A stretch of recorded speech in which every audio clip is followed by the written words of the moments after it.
Hola, muy bien. Ya, por ahí veo unas manitos, unos deditos levantados, ¿cierto? Hola.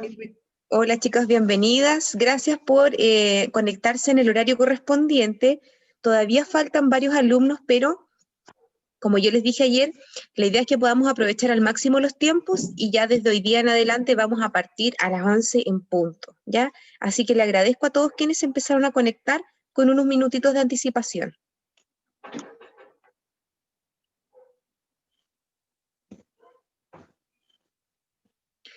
Les recuerdo, chicos, que ustedes pueden escribir desde el chat, pueden levantar la mano cuando quieran opinar o quieran consultar algo. Se les va a ir dando el pase para que así sea.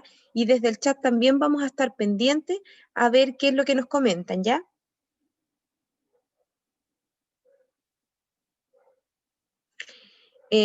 Angélica está por ahí. Angélica Soto. Así es, Daniela, aquí estoy. Ya, solamente para confirmar que se ha iniciado la grabación. Sí, se inició la grabación y sigo admitiendo participantes. Ya, súper. Bien, chicos, entonces, antes de continuar de lleno con los contenidos, a mí me gustaría hoy día hacer un resumen muy cortito de lo que vimos el día de ayer, para las personas que pudieron participar de manera sincrónica de la primera clase.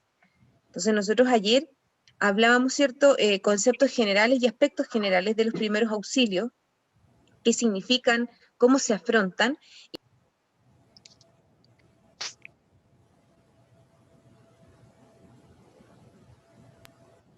Ahí sí. Y hablábamos en específico también sobre las hemorragias. Vimos tipos de hemorragias arteriales, hemorragias venosas y también vimos sangrados de tipo capilar. Entonces me gustaría que ustedes me hicieran un resumen cortito de los aspectos generales de los primeros auxilios, estos pasos que vimos ayer, cuál es el primer paso, el segundo paso, hasta el 10º. A ver si se acuerdan. El primer paso, ¿qué es lo que hay que hacer en primer lugar? No perder la calma. Ya, muy bien. No perder Mantener la calma y no mantenerse desesperarse. tranquilo. Súper, ese es el primer paso, sobre todo cuando tenemos un accidente, ¿cierto? De alguno de los niños o de las niñas, pudiendo ser uno o más niños. Estar tranquilo, dice desde el chat, no desesperarse. Súper. Segundo paso. Reconocer las lesiones más graves del paciente o del niño que tenemos accidente. Ya, eso está muy bien, pero antes de reconocer las lesiones graves tenemos que hacer otra cosa. Recostarlo en el suelo. Eso también está bien, pero antes viene otra cosa.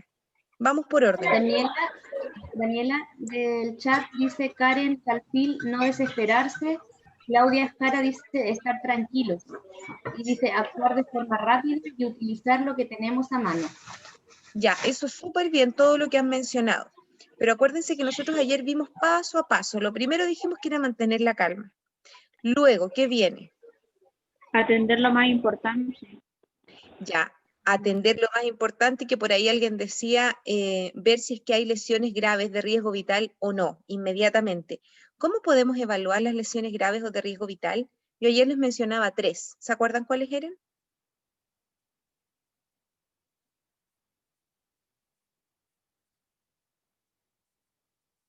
En los niños hay una que es súper típica, que tiene que ver cuando se meten objetos a la boca, que provocan. A ver, ciérrala.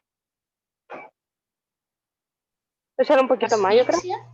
El bloqueo de las vías respiratorias puede ser. Ya, el bloqueo, ¿cierto? Atragantamiento o atoramiento, que es algo súper habitual que podemos ver en los niños porque ellos tienden, ¿cierto?, a meterse todo lo que tienen en la boca y pueden generar una obstrucción de la vía aérea.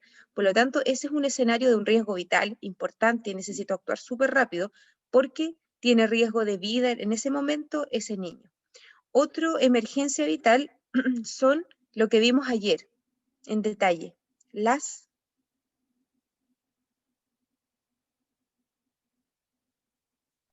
hemorragia. las hemorragias, que también cuando son hemorragias externas van a ser claramente visibles, o sea, yo voy a ver el sangrado, por lo tanto también inmediatamente me sugiere que es de riesgo vital y que tengo que atender rápidamente al niño o a la niña. Y la tercera emergencia vital, ¿cuál sería?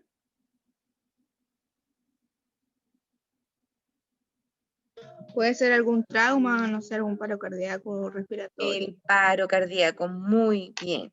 el paro cardíaco, que lo vamos a ver más adelante en detalle, cómo lo podemos reconocer y qué es lo que tenemos que hacer para enfrentarlo. Pero esas son las 3 emergencias vitales que nosotros conversábamos ayer, que se pueden observar rápidamente y en las cuales yo tengo que evaluar cuando tengo un accidente, ¿cierto? O un niño que se desmaya o un niño que tuvo alguna lesión. Lo primero que yo tengo que evaluar si es que hay presencia de estas 3 emergencias o no, ¿ya? Luego, ¿qué tengo que revisar? Tengo que poner al niño en una posición. Acostado y con la boca, o sea, con la cabeza hacia el lado. Muy bien. Lo tengo que Horizontal. recostar, ¿cierto? Con la cabeza hacia el lado e inmediatamente empezar a...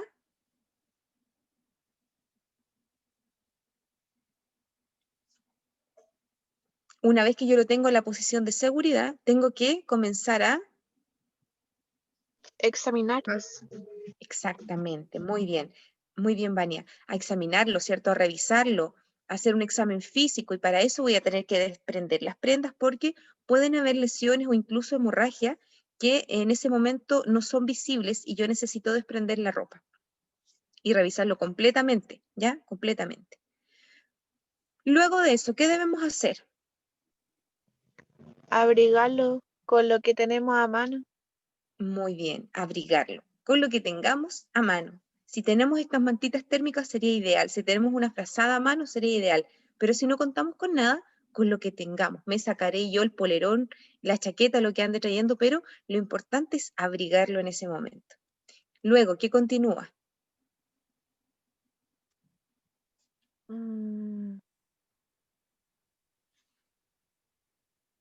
Avisar. Bien, avisar. Y para ¿No avisar, dejarlo ¿qué solo debemos o no? hacer?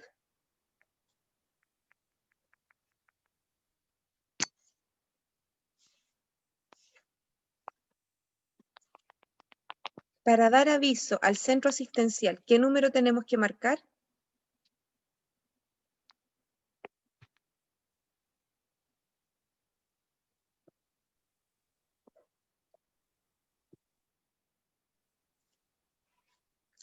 Vuelvo a hacer la pregunta. ¿Cuál es el número de emergencias? 132. 131 131. dicen por ahí. ¿Cuál será el número de emergencia? 131. 131. ¿Cuál es, el 131 o el 132? El de la ambulancia, porque el 132 es la bombera y el 133 es el carabinero. Ya, está muy bien informada. igual compañera. No se olviden nunca que es el 131 el de la ambulancia, ¿ya? Ambulancia, es el servicio que yo necesito en ese momento. Y no necesariamente lo tienen que hacer ustedes, pueden pedir ayuda a alguien que esté observando, que esté mirando, ¿cierto? A alguna otra tía incluso, que por favor pueda llamar el número de emergencia. Y finalmente, ¿qué debemos hacer? No dejarlo solo. No dejarlo solo en ningún momento. Por eso yo voy a solicitar ayuda de quien esté observando, quien esté mirando. Voy a beneficiarme un poco de la gente que esté observando. También le puedo solicitar a esas mismas personas que a una le puedo delegar la función de que comience a despejar un poco el espacio para que empiecen a dejar un lugar amplio donde se encuentra el niño o la niña que esté accidentado. Y también solicitarle que llame a la ambulancia. Pero yo, en este caso ustedes, nunca deben dejar solos a los niños, por ningún motivo, ¿ya? Y finalmente, una vez que llega el equipo de rescate, que es la ambulancia, ¿qué deben hacer ustedes?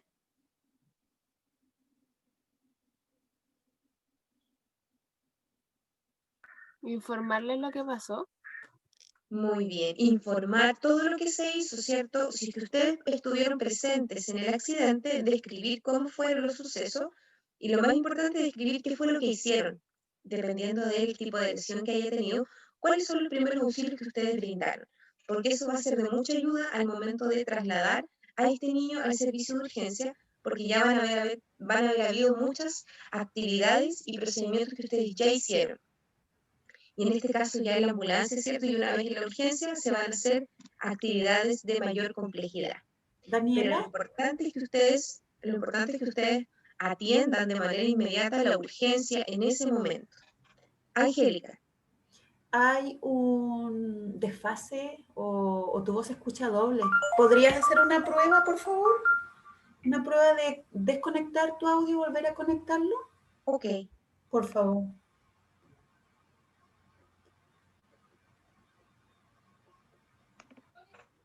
A ver ahora cómo se escucha, hagámoslo. Ahí Ayer tuvieron una ¿no? reunión ¿Puede? no sé, no tengo ni idea, pero la profe Carla dijo que los conectemos. Hay una alumna que está... La voy a silenciar. Quizás sea porque hay muchas que tienen el audio prendido, quizás por eso, interferencia. Los estoy desactivando. Daniela, lo que pasa es que se escuchaba mal tu audio, pero Ya, parece sí, que sí, ahora me sí. tienen que avisar nomás. No, ¿Mejor ahora? sigue. Se escucha Disculpe. como doble. Es que hay uno que se llama Jackie que lo tiene encendido, yo creo que es eso. Sí, es por eso. Claro, se escucha el retorno de mi voz seguramente en ese micrófono. En otro usuario. Voy buscando acá. No, en realidad los veo que todos lo tienen silenciado. Pero es Jackie. No la veo. Sería raro porque si no se Es la escucharían última. mal todas las voces. Y A yo ver, solamente la de ella. Dani, ahora. Sí, ¿me pueden escuchar mejor ahora? No, se escucha de la misma manera. ¿Y los alumnos también me escuchan así? Sí, Sí, profe. Ya que no tengo para silenciar tu... Me voy a desconectar de la reunión completamente Sí, y no voy a regresar. No, mentira. Y regreso al tiro, ¿ya? En una de Ya. esas es algo de conexión.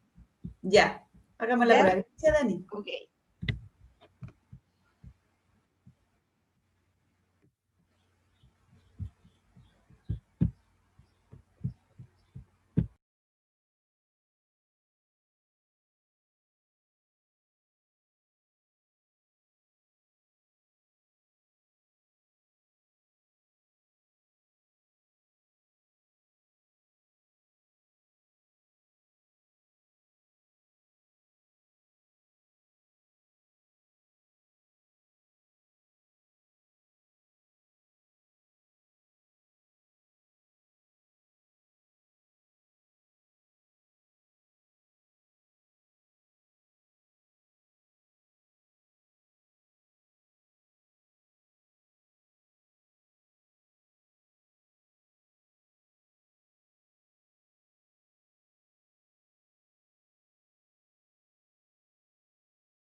Espérate.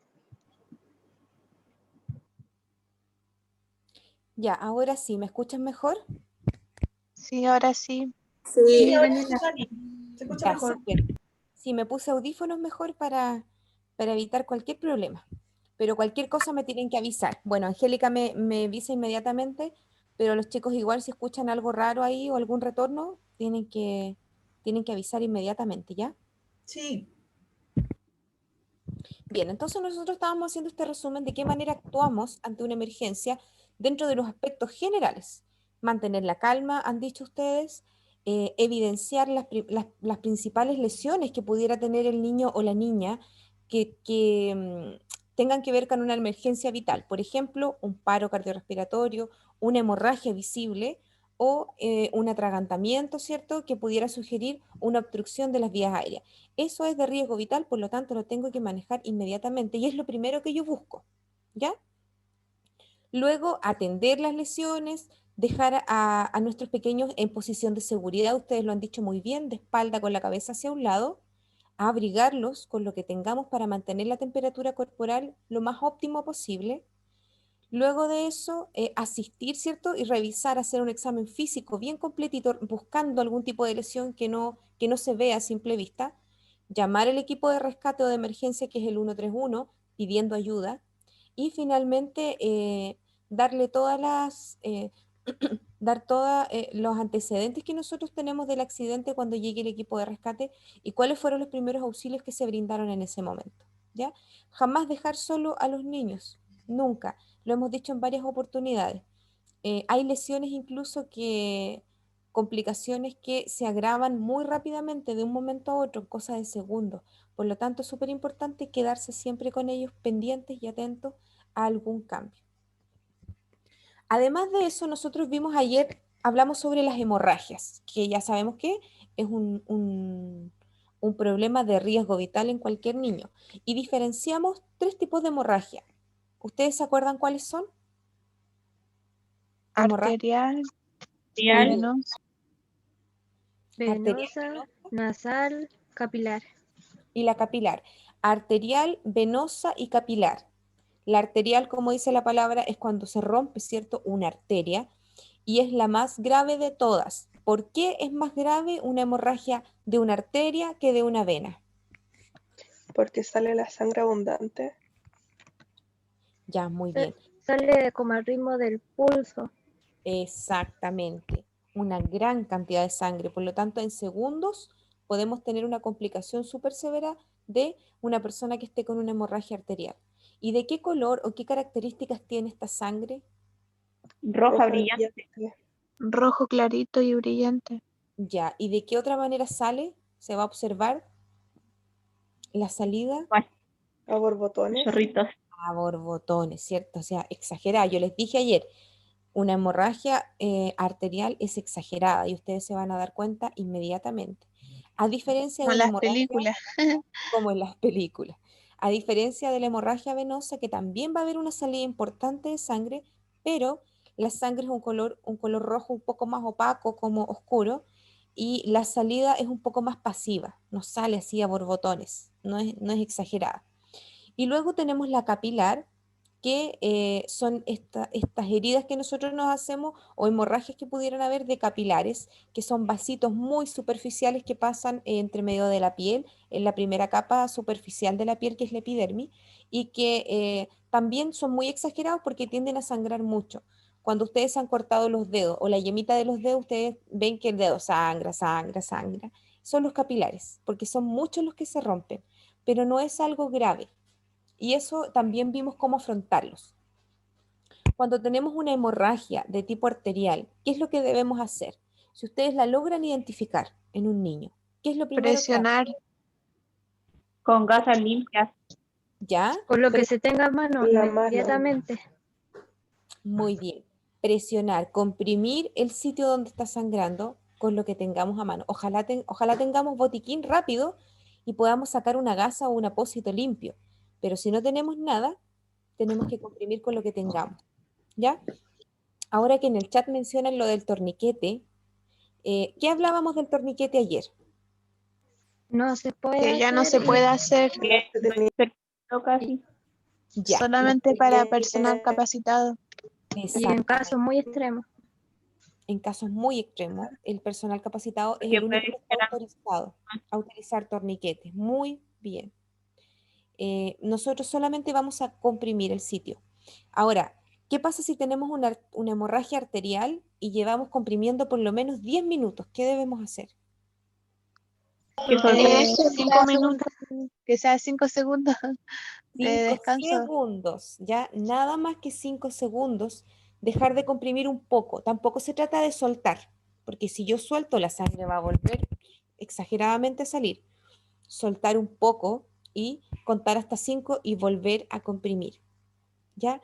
Y si pasan 10 minutos más, hago exactamente lo mismo, hasta que llegue el equipo de rescate o el equipo de emergencia. ¿Ya? Sí. Muy bien, muy bien. Eso fue lo que nosotros vimos ayer. ¿Hay por ahí alguien con el micrófono encendido? No sé si quiere hacer alguna pregunta. No tiene señal. Ya. Yo Entonces, tengo una Ya. petición.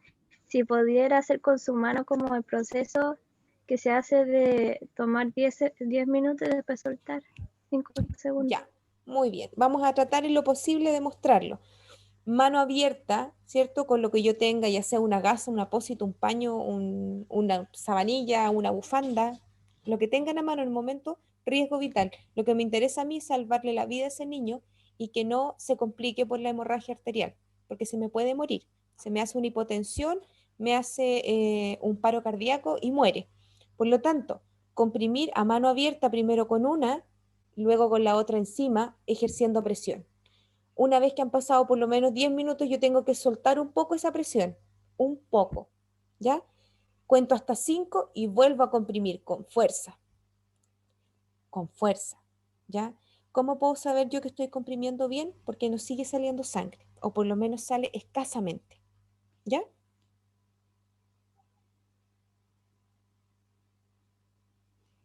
Bien, desde el correo, desde el chat preguntan dónde quedan guardados los videos.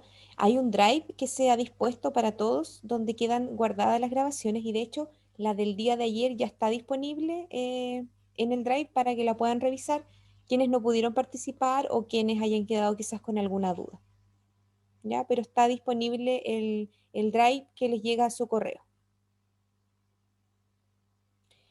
Ya, chicos, ¿alguna pregunta de lo que vimos ayer? Entonces hicimos como un resumen muy cortito. Los felicito porque respondieron súper bien. ¿Queda alguna duda de esto?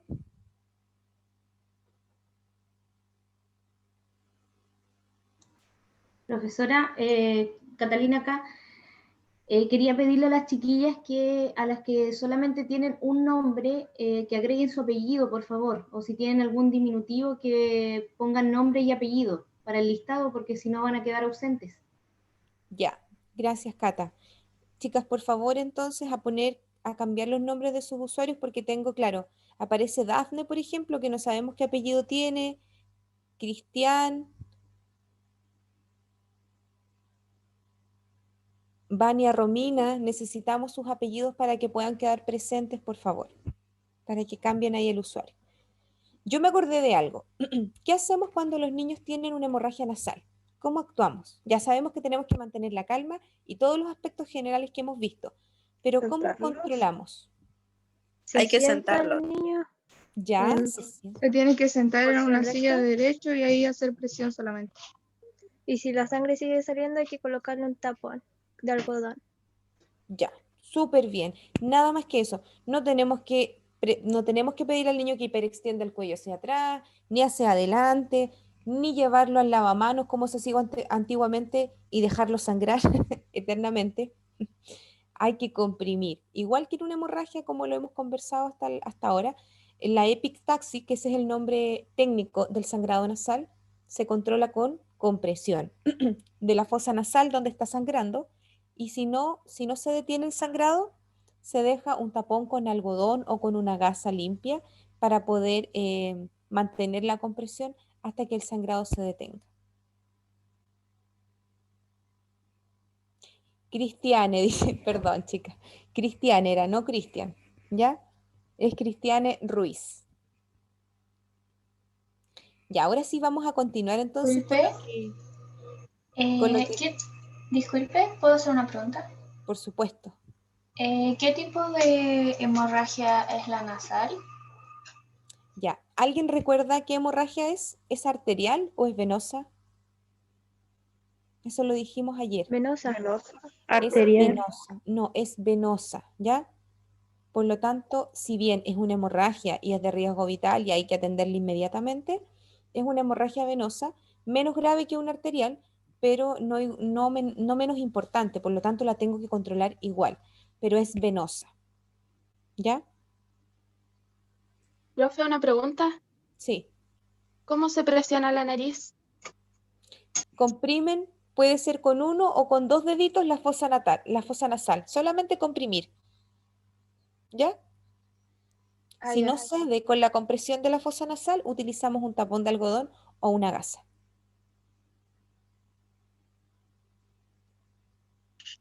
Oiga, profe, esto lo otro era hemorragia venosa. ¿Cómo es que era? Tenemos la hemorragia arterial, la hemorragia venosa y la capilar.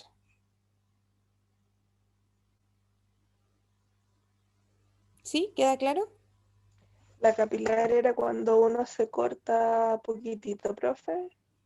Claro, los capilares son venas también. Como el dedo, corte chico. Claro, los capilares son venitas, pero son venitas tan delgaditas y finitas que se llaman capilares, y por ahí también pasa sangre, ¿cierto? Y va la irrigación a las partes más pequeñas de nuestro cuerpo, pero cuando uno se corta un capilar, el sangrado es como de gotitas incluso, porque es tan poquito el volumen que traen, porque son muy finitos, delgaditos, que la sangre no sale a chorro ni sale en gran abundancia, sino que sale como gotitas, como cuando ustedes se pinchan un dedo, ¿cierto? Que caen como gotitas. Así se observa un sangrado de tipo capilar y siempre es superficial. Los capilares están siempre en la capa superficial de la piel.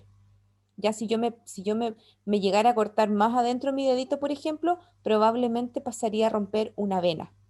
Y ahora si tengo muy mala suerte, paso a romper una arteria si es que sigo, si es que el, el corte es más profundo.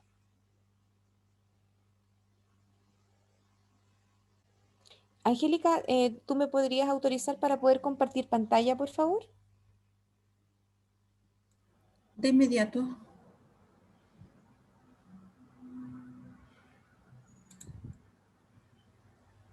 Tienes que enviarme la solicitud. Trata de compartirla, a ver. Sí, es que me dice que el anfitrión inhabilitó esta función para poder compartir.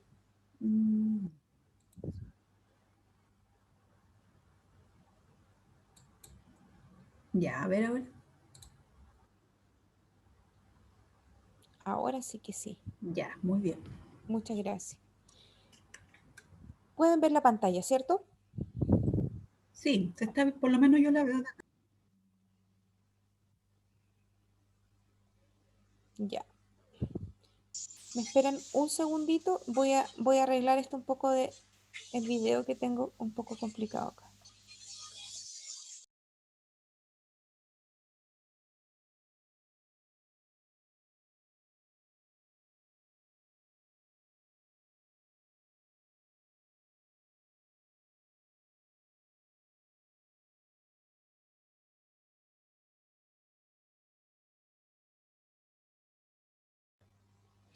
Ya.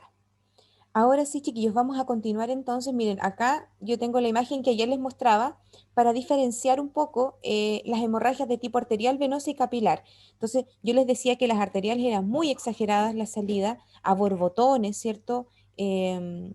Tipo derrame y que se va a observar de esa manera. En cambio, la hemorragia venosa es una hemorragia mucho más pasiva, el color de la sangre es diferente y finalmente la capilar, por ejemplo, un corte en el dedo que se observa con estas gotitas de sangre. ¿Por qué? Como yo les decía, los capilares son muy finitos, muy delgaditos, por lo tanto no contienen grandes volúmenes de sangre que puedan salir. Bien, lo que corresponde a ver ahora son las heridas. Las heridas tan típicas en los niños, ¿cierto? Como concepto, una herida, a diferencia de una hemorragia, es la pérdida de la continuidad de la piel y o de la mucosa. ¿Por qué hablamos de mucosa también? Porque también hay heridas que se pueden generar ahí. Por ejemplo, las más habituales, las heridas de mucosa más habitual, son las que se generan en la cavidad oral. Cortes, ¿cierto? De repente por comida, de repente cuando uno se muerde, hasta uno que es adulto se pasa a morder, ¿cierto? El labio, o incluso se pueden cortar las partes de la mejilla por dentro. Todos esos son heridas de mucosa. Otra lesión de mucosa que se puede generar, que la vamos a ver más adelante, son las lesiones en el globo ocular, donde también hay mucosa por cuerpos extraños, en los niños también algo habitual. Entonces, ante una herida y en presencia de hemorragia, este es en el caso de que hubiera una herida y además de la herida hubiera una hemorragia, lo primero que nosotros tenemos que hacer es aplicar presión directa sobre la herida. O sea, lo mismo que hemos estado conversando durante esta primera parte, recordando un poco la acción a realizar ante una hemorragia. Si yo tengo una herida y además de eso hay una hemorragia presente, lo primero que tengo que hacer es comprimir. La hemorragia pasa a ser mi prioridad. ¿Me podría ayudar, Angélica, por favor, con el chat? Que veo que hay alumnos que están escribiendo, pero yo no los puedo ver con el... Daniela, yo le apoyo. Ya, muchas gracias, Eh, Catalina. Dicen que, bueno, Cristiane dice, yo no conocía los capilares hasta que me salieron petequias por vomitar. Después, bueno, Claudia indica si le podemos enviar el material, que ahí lo vamos a ver si es que ya se envió o lo tenemos que volver a enviar. Vania Romina dice, bueno, indica ella más que nada que se va a salir y va a ingresar de nuevo y que ya actualizó sus datos. Eso principalmente. Ah, ya, Catalina, muchas gracias. Entonces, ante la presencia de una herida y además en presencia de hemorragia, lo primero que hay que hacer, la prestación de primeros auxilios, es aplicar presión directa sobre la herida. ¿Ya? Ahora, cuando nosotros tenemos heridas, ya vamos a ver los tipos de heridas, pero cuando tenemos heridas que no son profundas, que son superficiales, que no hay hemorragia, sino que hay salida de sangre normal, pero no hemorragia, debemos procurar nosotros evitar infectar la herida. ¿Por qué? Porque a diferencia de una hemorragia, la herida no es una lesión de riesgo vital. Es algo que podemos manejar incluso con calma y con tiempo. Y no me va a generar un riesgo vital en el niño o la niña. Por lo tanto, aquí sí yo tengo que procurar no infectar la herida. Y para eso tengo que realizar primero un lavado de manos. Tengo que yo prepararme lavado de manos y de uñas, ojalá con un jabón antiséptico. Por lo general, en los diferentes centros de estudios, chicos, ustedes van a contar con jabones antisépticos para poder hacerse un lavado clínico de manos, produciendo abundante espuma y luego enjuagar estas manos. ¿Por qué es tan importante? Porque con sus manos ustedes van a hacer una curación. Y es importante que las manos estén limpias, como les vuelvo a insistir, para no infectar la herida. Porque de hecho, en este caso, la infección de la herida sería mucho más grave que la herida misma. ¿Se entiende? Pues la herida no es de riesgo vital. Y aquí sí tenemos que hacer una curación una vez que ya nos hemos lavado las manos. Lo primero que tenemos que hacer es lavar la herida, o sea, limpiarla, lavando cuidadosamente la piel adyacente a la herida con agua jabonosa. ¿Ya?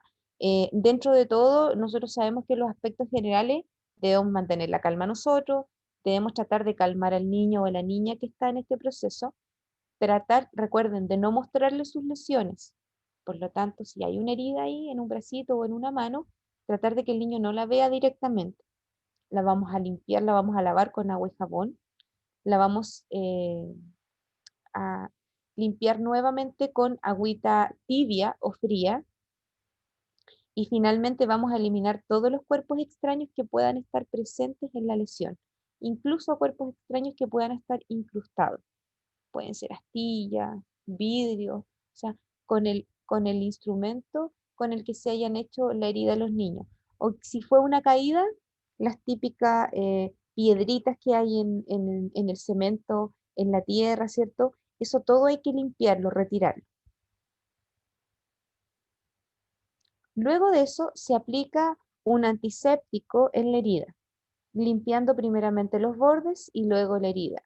Antisépticos también ustedes van a contar con este tipo de material en cualquier centro educacional, van a contar con un botiquín que va a tener antisépticos para realizar curaciones y todos los instrumentos y los materiales.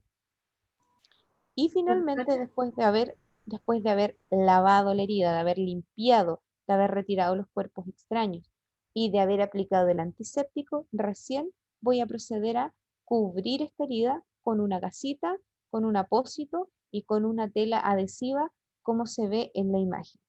¿Ya? ¿Alguien tenía una pregunta? Profesora, sí, aquí hay una consulta en el chat. Dice, cuando yo era pequeña, las heridas se lavaban con suero. ¿Eso está bien? Sí, eso es muy correcto, ¿ya? Lo ideal es utilizar suero fisiológico, pero no siempre van a contar con el suero para hacer la curación. Por lo tanto, si no lo tienen, pueden utilizar agua y jabón. Profe, ¿Sí? yo le quería hacer una consulta. Le comenté ayer en el chat de que mi hermanita había tenido un accidente y que se había cortado el labio con una cerámica.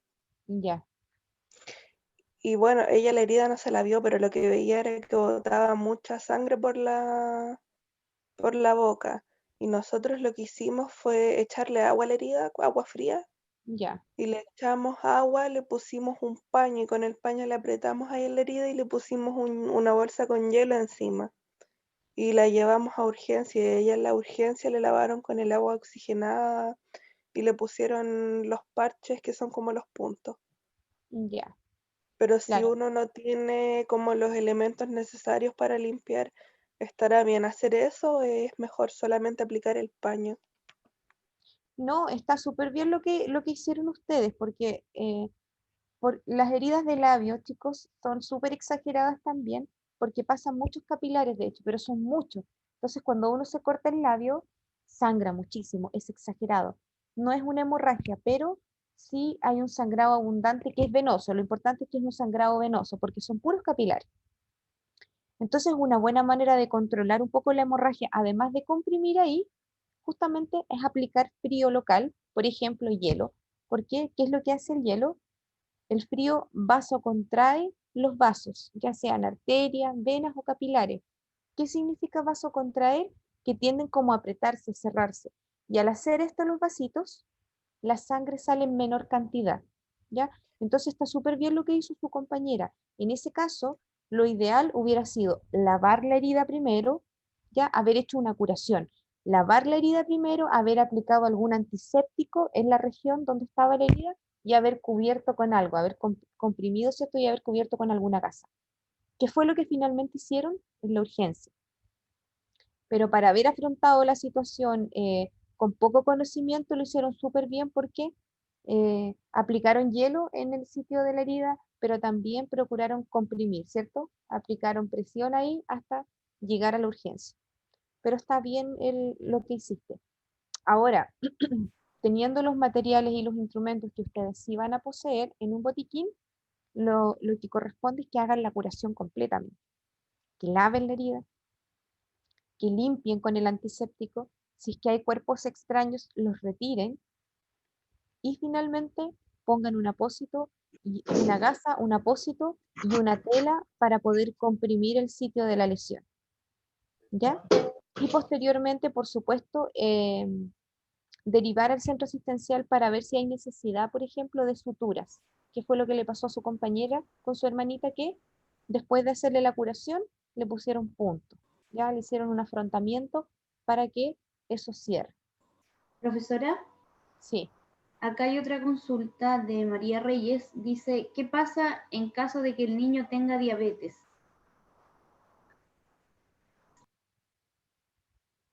A ver, ¿en qué va enfocada la pregunta?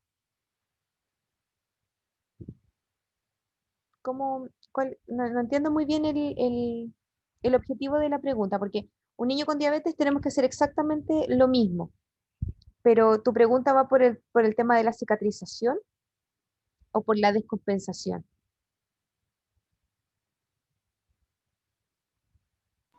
Aún no responde. Cuando responda yo le informo. Ah, dice por la descompensación. Ya. Ahora responde. Ya, muy bien. Podemos tener el caso, ¿cierto?, de tener niños con diabetes, ya sea tipo 1 o tipo 2, que tengan algún accidente. Bueno, el hecho de que tengan una herida, en el caso que estamos viendo ahora, no va a tener ninguna incidencia en la descompensación del niño. Lo que le podría descompensar es si la herida se infecta. Ahí sí.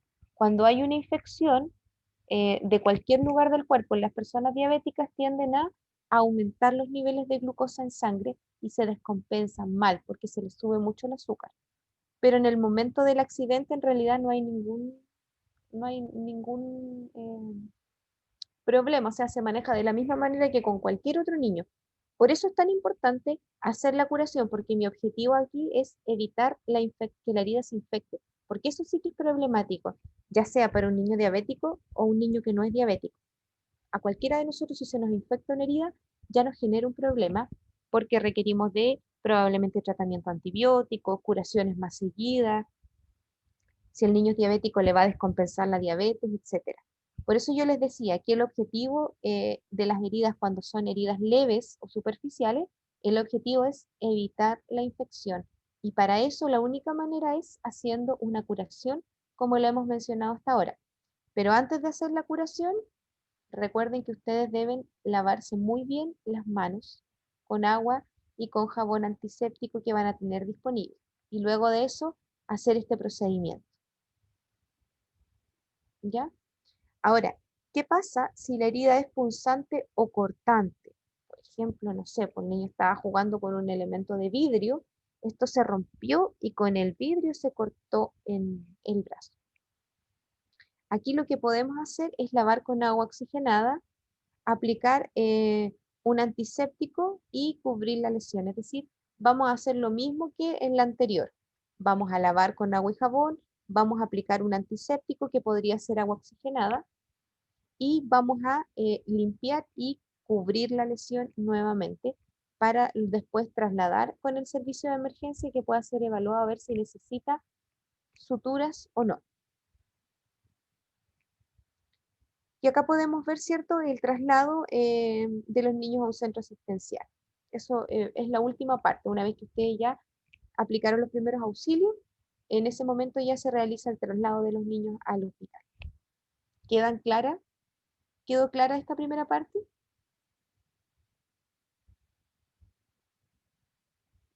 Sí. Ya.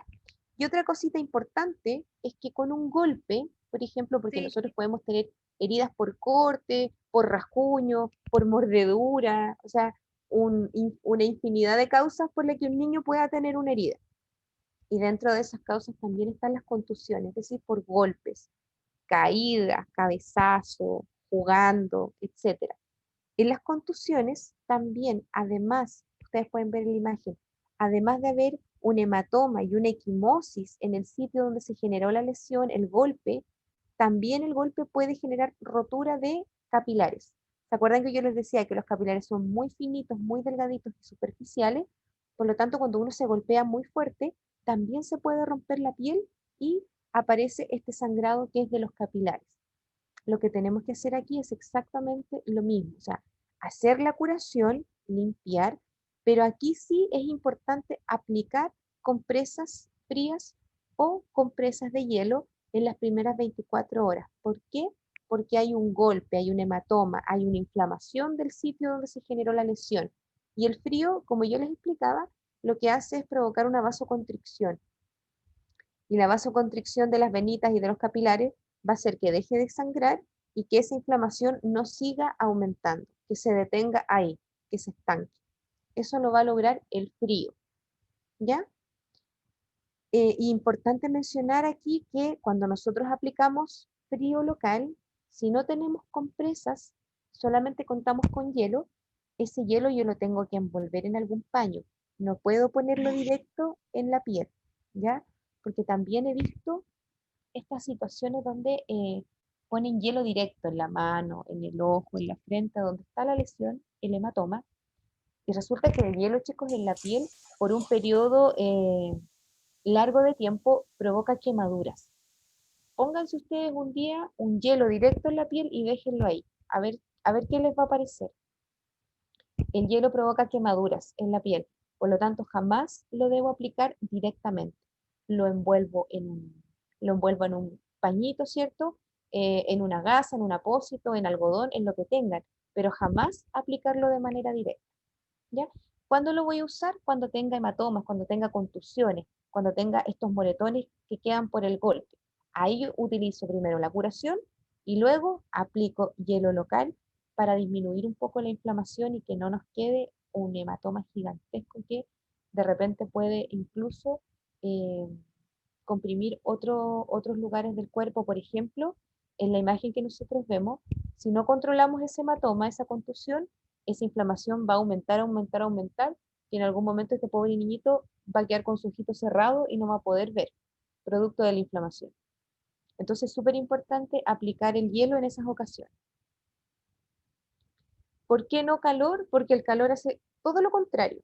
El hielo vasocontrae, hace que las arterias, las venitas y los capilares hagan esto, se contraen. El calor, todo lo contrario, el calor hace que se vasodilaten, es decir, que se expandan. Y eso lo único que va a generar es aumentar el tamaño del hematoma, en este caso. Por lo tanto, Aquí solamente frío, hielo. Profe, y ¿Sí? hay veces que cuando el hematoma es muy grande, a veces lo cortan. Claro, lo que pasa es que ahí se generan varios efectos dentro de la piel. Cuando los hematomas son muy grandes, a veces se acumula sangre que queda encapsulada. Si no hay un orificio, no hay un lugar de salida de la sangre se encapsula y se coagula y queda el moretón gigante. Entonces muchas veces tienen que cortar, abrir y sacar esos coágulos de ahí para que se pueda regenerar el tejido y en algún momento vuelva a la normalidad en lugar de la lesión. Pero eso ya es un manejo más avanzado. Los primeros auxilios están centrados en la curación y en la aplicación de hielo local para evitar el aumento de volumen. ¿Dudas?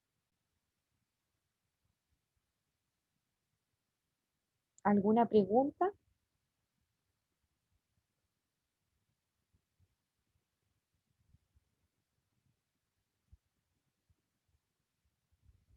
Ya. Los invito, chicos, porque ahora ya vamos a pasar a otro tema, que es súper interesante también, pero como es un poquito más extenso, los invito a que hagamos nuestro break de 10 minutos y a la vuelta vamos a retomar con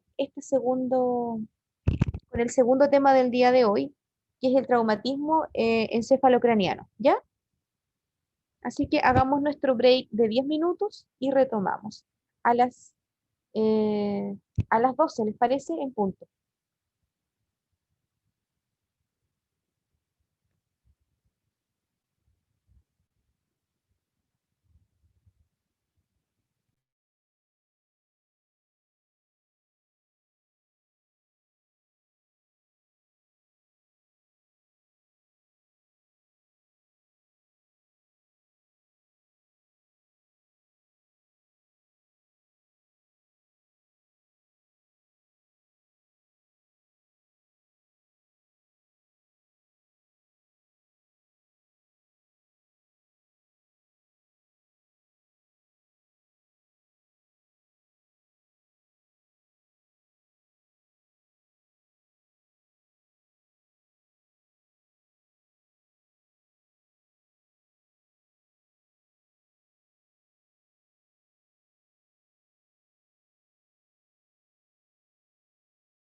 Oye, y el,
Bien, están todas y todos de regreso, ¿cierto?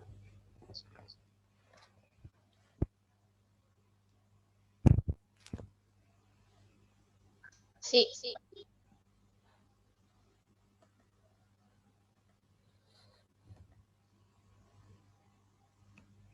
¿Pueden ver la pantalla, chicos? Lo que les estoy compartiendo en este momento.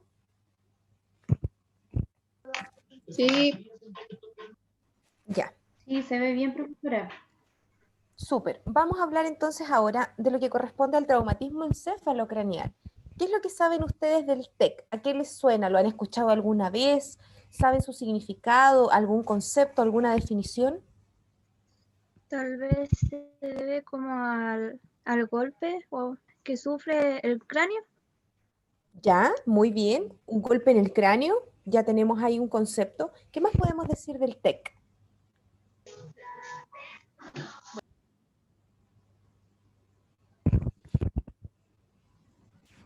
Profesora, por acá dicen en el chat, son los golpes en la cabeza. Hay dos tipos, abierto y cerrado. Ya, Sí, ahí sí. tenemos otro concepto súper importante. Volvemos a repetir lo mismo, ¿cierto? Un golpe en la cabeza o en el cráneo, pero ya su compañera Cristiane menciona que hay dos tipos. Un TEC que es abierto y uno que es cerrado.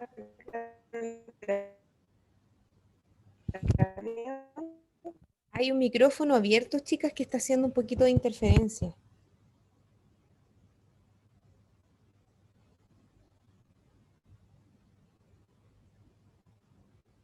Bien, veamos el concepto entonces. TEC, como sigla abreviada, significa traumatismo encéfalo-craneano, ¿ya? Traumatismo, entonces, es cualquier lesión que pueda ocurrir en el encéfalo y en el cráneo. Y se denomina TEC al daño que sufre en mayor o menor grado el cerebro, ¿ya? Como consecuencia de un golpe. Esto es súper importante. Es el cerebro el que se lleva la peor parte, el daño de un golpe en el cráneo. Por eso se llama encéfalo craneano. Y como bien decía su compañera, se clasifican en dos, el TEC cerrado y el TEC abierto, ¿ya? En el TEC cerrado es cuando no existe ruptura del cuero cabelludo. O sea, cuando nos pegamos, nos golpeamos la cabeza, nos golpeamos el cráneo, pero no hay ningún tipo de herida. En cambio, el TEC abierto es aquel en el que sí existe ruptura del cuero cabelludo, pudiendo ser superficial o profundo. Eso va a depender de la calidad y de la intensidad del golpe. Por eso nosotros podemos ver en la primera imagen del TEC cerrado el típico chichón, ¿cierto? Que se puede hacer con un golpe en el cráneo, pero sin pérdida de la continuidad del cuero cabelludo.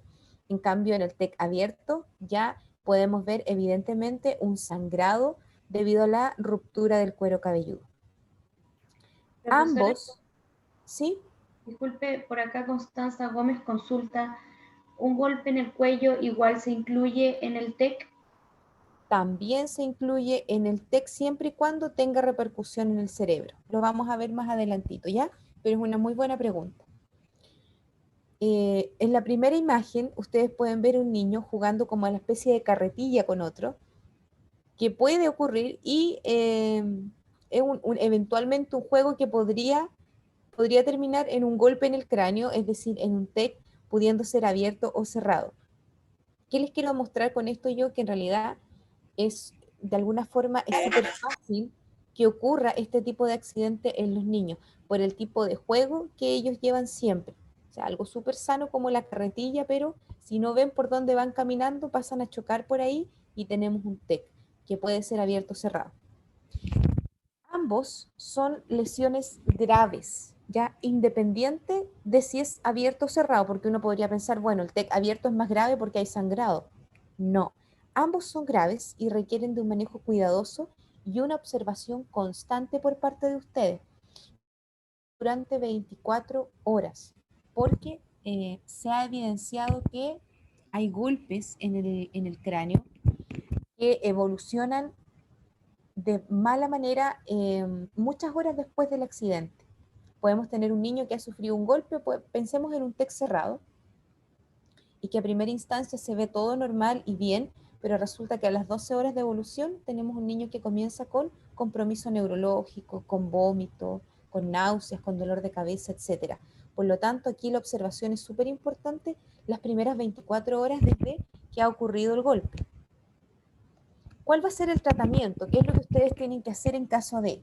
Lo primero es colocar o posicionar al niño en una posición de 30 grados, es decir, semisentado, dejándolo en reposo absoluto, es decir, el niño se golpeó y de ahí yo no lo tengo que mover, no lo tengo que poner de pie, no lo tengo que sentar.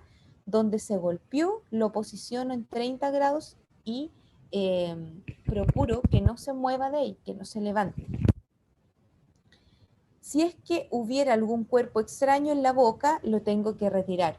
Puede ocurrir que producto del golpe, no sé, pues pensemos en un niño que andaba comiendo un dulce, que andaba comiendo un colla, se golpeó la cabeza y ese colla o ese dulce se le fue a la vía aérea. Por lo tanto, si es que se puede, retirar el cuerpo extraño de la boca. Si no se puede y nosotros evidenciamos que hay una obstrucción de la vía aérea producto del golpe en la cabeza, tenemos que iniciar la respiración artificial en el caso de que la obstrucción sea total. Eso lo vamos a ver más adelante cuando hablemos de paro respiratorio. Vamos a verlo bien en detalle.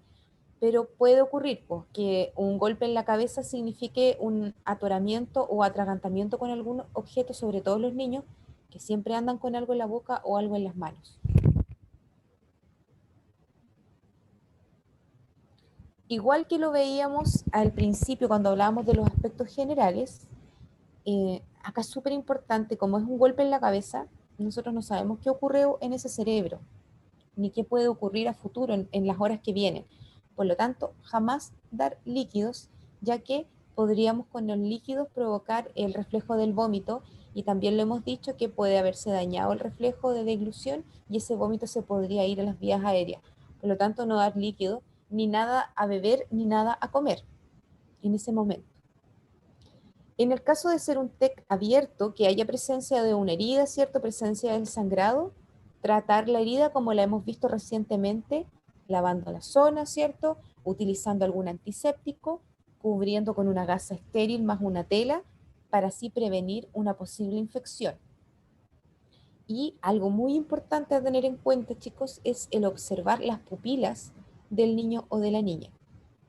Las pupilas son un indicador súper claro cuando hay algún daño neurológico, cuando se produce algún daño interno que nosotros no podemos observar. ¿Por qué? Porque las pupilas normalmente nosotros sabemos que son del mismo tamaño, ¿ya? Cuando nosotros podemos observar diferencias entre una pupila y otra, inmediatamente a mí me sugiere de que hay un daño neurológico. Y eso es algo complejo, es una emergencia y que se tiene que tratar rápidamente con el sistema de emergencia avanzado. Observar entonces que las pupilas deben ser del mismo tamaño, deben ser reactivas a la luz y en el caso contrario, trasladar inmediatamente a un centro asistencial. O sea, agilizar rápidamente el traslado de este niño a un centro asistencial, ¿ya? Si es que las pupilas están normales y están reactivas a la luz, de igual manera hay que trasladarlo, ¿ya? Porque nosotros no sabemos qué puede ocurrir en las horas siguientes. Y tampoco sabemos qué daño puede haber ocurrido dentro del cerebro, o sea, eso no lo podemos ver. Por lo tanto, el niño debe ser evaluado en sistema avanzado con un examen de imagenología para descartar cualquier tipo de lesión interna, ¿ya? Pero las pupilas me van a ser un indicador muy significativo para saber si es que hay algún daño neurológico importante en ese momento o no. ¿Queda claro? ¿Alguna pregunta?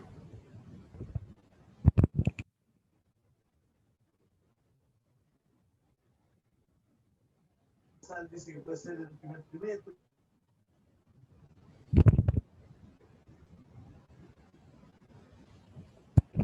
¿Qué otras complicaciones pueden ocurrir después de un golpe en la cabeza? La presencia de vómitos, ¿ya?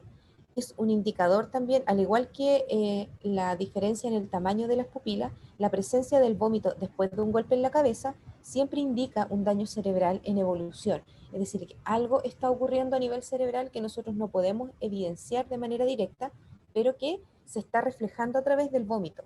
Por lo tanto, también es un indicador de que algo está pasando a nivel cerebral y necesito trasladar urgentemente a ese niño a un centro asistencial para que sea evaluado por un especialista.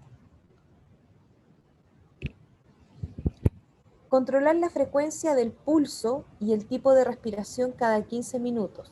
Es decir, tengo que hacer un control de la frecuencia cardíaca, que es el pulso, y de la frecuencia respiratoria cada 15 minutos y evaluar si es que hay cambios entre un control y el otro, porque también me puede sugerir algún daño a nivel cerebral. Observar además la salida de líquido, ya posterior al golpe, salida de líquido por la nariz, incluso salida de líquido por los oídos, y en el caso de que sea así, proteger con un apósito estas cavidades.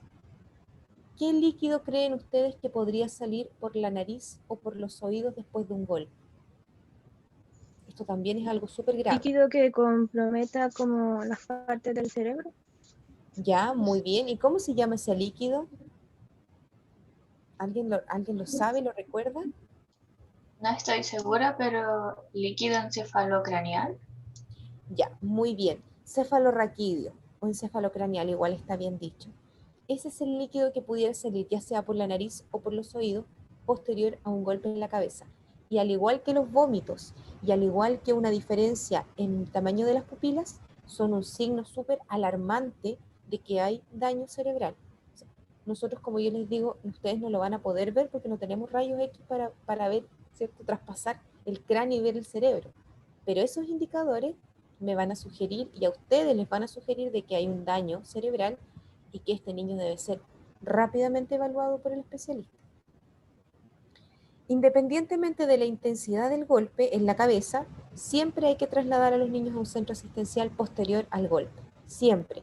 Aunque no hayan vómitos, aunque no hayan salida de líquido por nariz y oreja, aunque las pupilas estén normales, aunque el niño se empiece a reír y empiece a jugar de nuevo, se vea todo, entre comillas, normal, yo tengo que sí o sí trasladarlo a un centro asistencial, porque como les dije en un principio, los golpes en la cabeza evolucionan tardíamente y las primeras 24 horas son cruciales.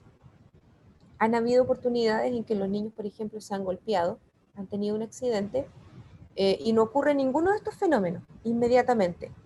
Y de repente las personas se tranquilizan y dicen, ah, ya fue un golpe, nomás no pasó nada más, no vomitó, no está mareado, se siente bien, incluso hasta comen, que tampoco corresponde, comen inmediatamente después del golpe y resulta que a las 12 horas en sus casas comienzan con vómito.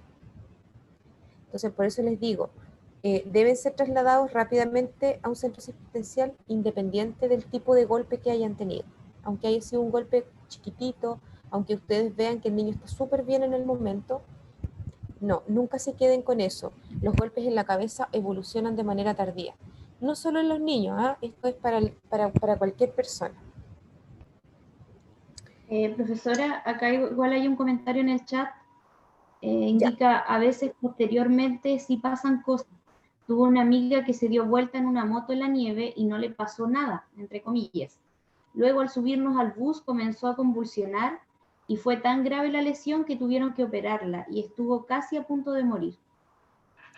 Y tenemos un claro ejemplo que presenta su compañera Cristiane, de esta persona que un adulto, ¿cierto?, que se dio vuelta en la moto, seguramente iba con casco incluso protegida, y en el momento no le pasó nada, o sea, seguramente se levantó, estaría un poco dolorida por los golpes, ¿cierto? Se veía relativamente bien o aparentemente bien, se subieron al bus para retornar y resulta que después de un rato recién comenzó con los síntomas y que al parecer fueron bastante graves porque comenzó a convulsionar y tuvieron que operarlo, o sea, fue algo bastante grave. En ese momento lo que se debió haber hecho es exactamente lo que nosotros estamos hablando. A esa persona no debieron jamás haberla levantado del lugar donde tuvo el accidente.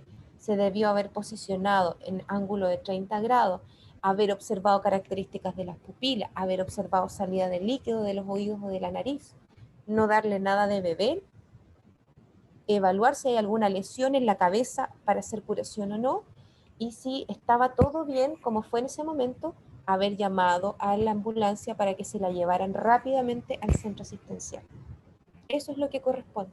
Esa es la prestación de primeros auxilios.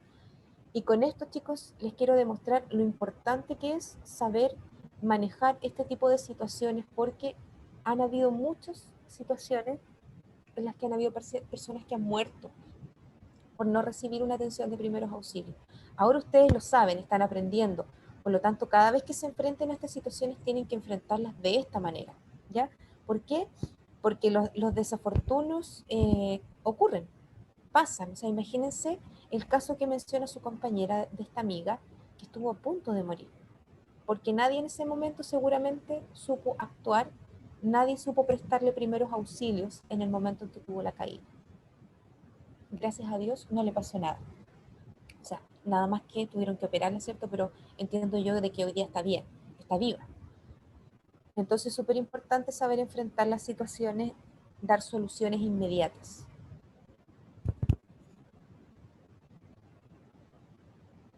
Dudas, preguntas con el TEC abierto, TEC cerrado.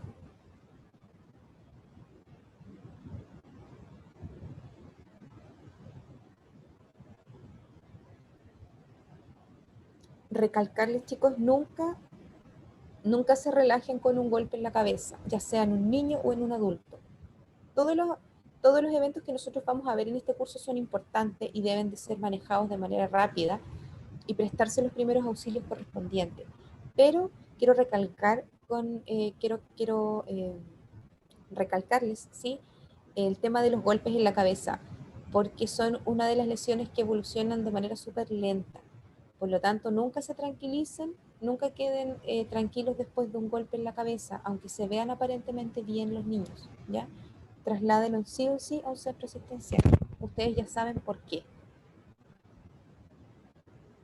Puede que les digan, no, si está bien, no pasó nada. Nunca se queden tranquilos con eso.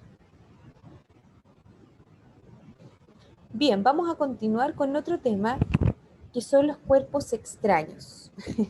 Cuerpos extraños, esto es bastante más habitual en los niños más pequeños, ¿cierto? Los niños del nivel de transición quizá, que tienden a hacer accidentes de este tipo por cuerpos extraños. Ya, Milena está consultando algo desde el chat antes de continuar.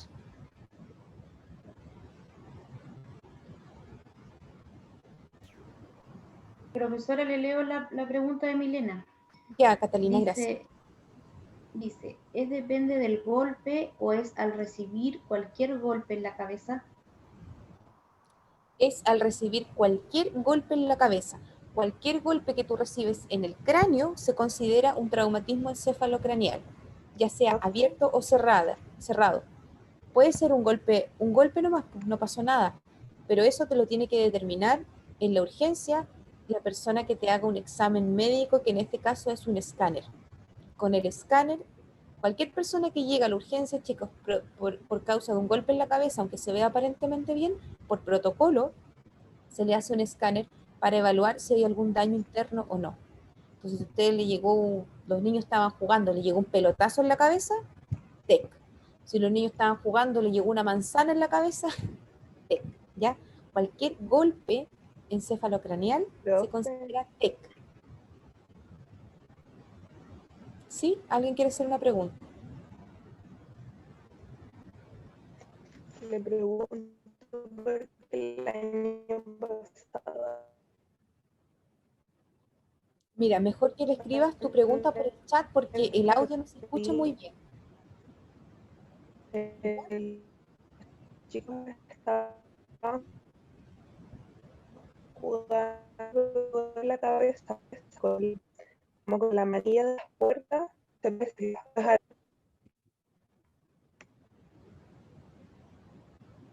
Ya, te voy a solicitar que por favor, Milena, escribas en el chat tu pregunta porque no se entendió bien. La conexión no es la mejor.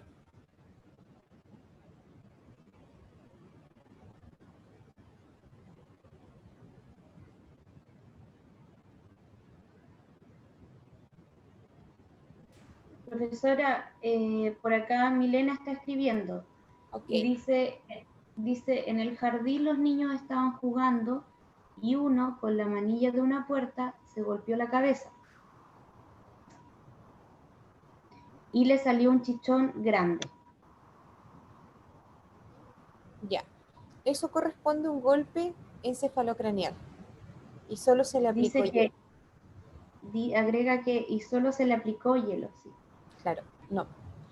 Aquí lo que debió haberse hecho es haberlo tratado como un TEC, fue un golpe en la cabeza, ¿cierto? Independiente que haya sido con la manilla, que uno puede decir, bueno, es algo chiquitito, no importa porque fue un golpe, fue un impacto, ¿cierto? Fue un golpe así de impacto.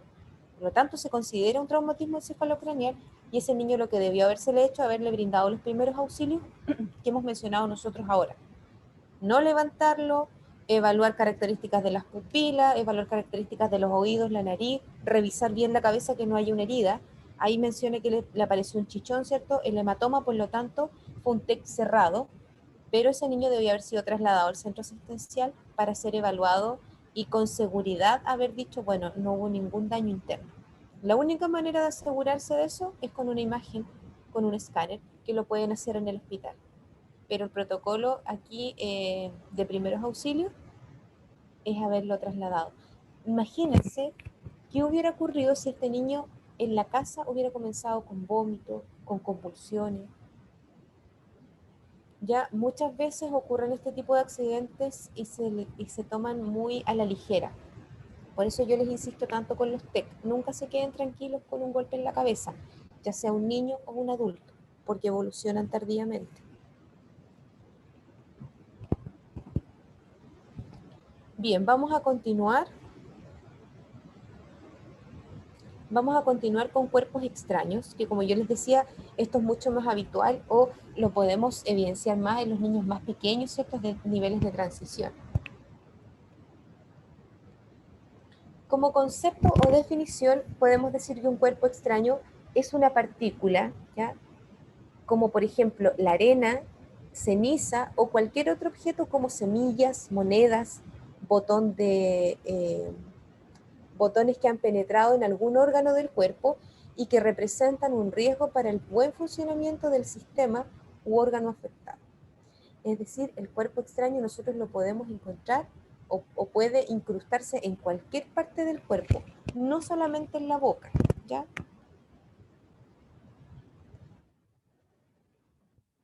Profesora, acá hay otros comentarios, se los leo.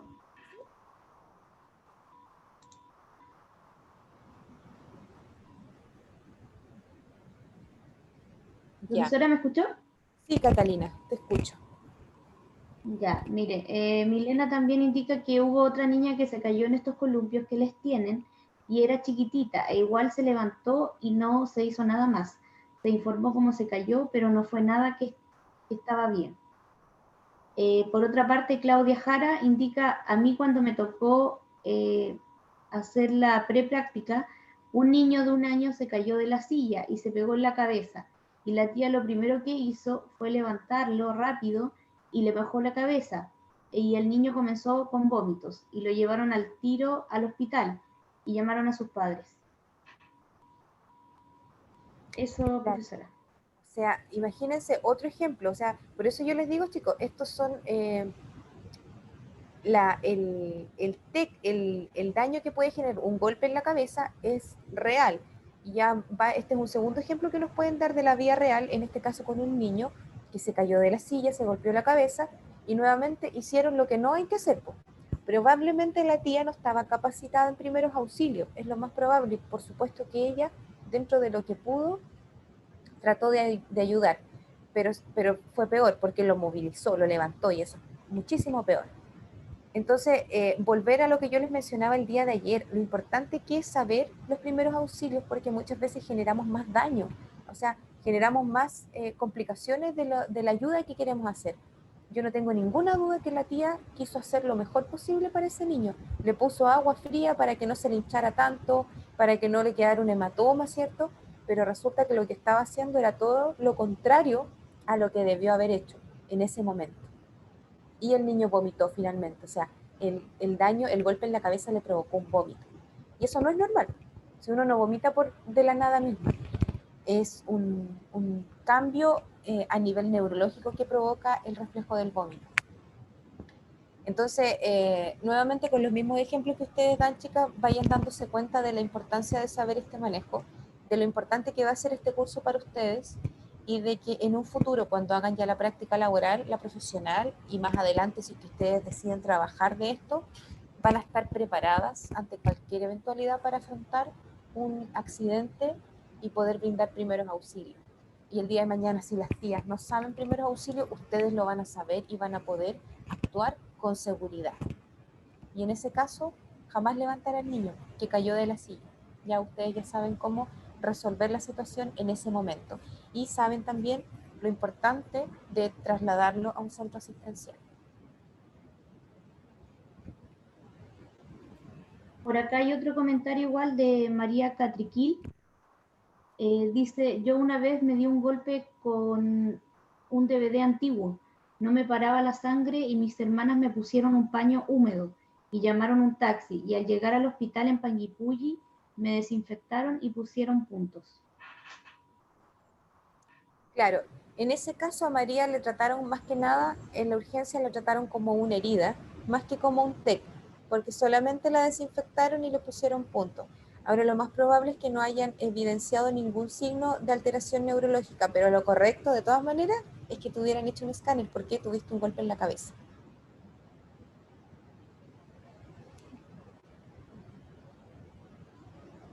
Bien, entonces hablábamos de estos cuerpos extraños que son cualquier partícula, pues pudiendo ser arena, ceniza, semillas, botones, monedas, etcétera, que puedan ser ingresados, ¿cierto? Puedan ingresar a cualquier parte del cuerpo, impidiendo el buen funcionamiento del sistema o de algún órgano afectado. ¿Cuáles son los sitios más frecuentes donde pueden alojarse los cuerpos extraños? Bueno, principalmente en los ojos, en los oídos, pero también los podemos observar en la nariz y en la vía respiratoria. ¿Ya? Hay niños incluso que, hay pequeños que tienden mucho a meterse cosas por la nariz. Confort, algodón, ¿ya? Y eso va avanzando, avanza solito, y uno no se da cuenta hasta que comienzan con algún problema evidente. Yo les voy a contar el caso de mi sobrino. Cuando era muy pequeñito, él tendía a meterse confort justamente por la nariz. Nunca nadie se dio cuenta. ¿Cuándo lo pudo evidenciar su mamá? ¿Cuándo se dio cuenta? Cuando comenzó a sentir un olor extraño. Ella sentía un olor raro que venía como de la cara de su hijo. Y cada vez que el niño hablaba y respiraba por la boca, que no respiraba por la nariz, sino que era respirador bucal. La mamá lo empezó a encontrar tan extraño que respirara por la boca y que tenía un olor tan malo. Y ella se preocupaba de lavarlo, qué sé yo, de lavarle los dientes, pero era un olor muy extraño como a podrido. Cuento corto, que lo llevó a la urgencia, ¿cierto? No, lo llevó a urgencia, una hora médica, un control. Y claro, desde el control empezaron a evaluar, a buscar la causa, y lo que tenía en realidad era un tapón de confort acumulado hacía mucho tiempo, que estaba avanzando, y que si hubiera seguido avanzando hubiera obstruido la vía aérea, y eso podría incluso haberle provocado un paro respiratorio por obstrucción de la vía aérea. ¿Qué es lo que tuvieron que hacer, chicos? Operarlo. Lo tuvieron que operar y le sacaron todo eso que tenía acumulado, y solamente por meterse confort en la nariz. Entonces, los niños tienden a introducir cuerpos extraños en diferentes lugares. A veces de manera, por supuesto que ellos no lo hacen con una mala intención, pero a veces lo hacen de manera voluntaria y otras veces de forma involuntaria ingresan cuerpos extraños. Los ojos, la nariz y los oídos son los lugares más habituales. Profesora, por acá hacen comentarios igual en el chat. Dice, dice Claudia Jara, mi prima un día se metió la tapa del lápiz y tuvieron que llevarla al hospital, porque en la casa mi tía de los nervios no sabía qué hacer, no sabía cómo sacarle la tapa de la nariz. También María Reyes dice, cuando era pequeña me metí una lana por la nariz y luego eso evolucionó a una infección, ya que también me salía un líquido con mal olor. Exactamente. Exactamente, o sea, imagínense, ustedes mismos tienen historias y estas cosas se siguen repitiendo en los niños. Es súper habitual el que introducirse cosas, como yo les decía, por la nariz, de manera, sin una mala intención, sin un tema de juego, de entretención. Los niños no saben lo que hacen. Por eso hay que estar súper atentos y evaluar bien estas características, por ejemplo, el olor, si es que sale líquido de la nariz, algo raro está ocurriendo ahí. Los cuerpos extraños que son capaces de alojarse en los ojos de los niños, en su mayoría son partículas de tierra o arena. Es habitual, incluso a nosotros siendo adultos, más de alguna oportunidad nos ha entrado tierra o arena a los ojos. Por lo tanto, aquí lo que hay que hacer es, en el caso de que ocurra con un niño, enseñarle a no restregar, es decir, no pasarse la mano por el ojito rascándose, porque eso lo único que va a hacer es irritar más la mucosa ocular, porque es un cuerpo extraño, está sucio. Por lo tanto, eso le va a seguir generando daño en la mucosa ocular. Y lo que hace uno habitualmente es pedirle al niño que pestañee, porque al pestañear, con los mismos lagrimales se empieza a movilizar ya sea la tierra o la arena. Indicarle que cierre sus ojitos, de esta manera las lágrimas se acumulan y el cuerpo extraño sale con facilidad por decantación. Si esta medida no les da resultado, abrir los párpados para poder observar el globo ocular y ver bien dónde se encuentra depositado el cuerpo extraño. Si el cuerpo no se logra observar, si ustedes no lo ven, examinar el párpado inferior, traccionándolo hacia abajo e indicándole al niño que mire hacia arriba, ¿ya? Porque en algún momento lo van a encontrar. Habitualmente la mejor manera, chicos, de eliminarlo es pidiéndole al niño que pestañee un buen rato, que cierre sus ojitos para que junte lágrimas y luego comienzan a caer las lágrimas. Muchas veces el cuerpo extraño cae ahí mismo. Y si no, abrir el globo ocular, como yo les menciono, y buscar, revisar hasta que lo encuentre.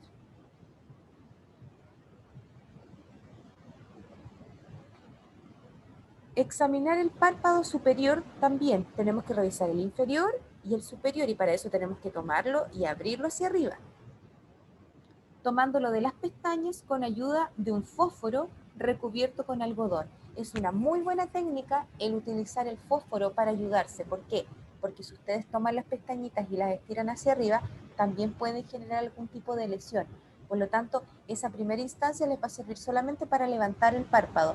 En cambio, el fósforo con algodón les va a permitir mantenerlo elevado.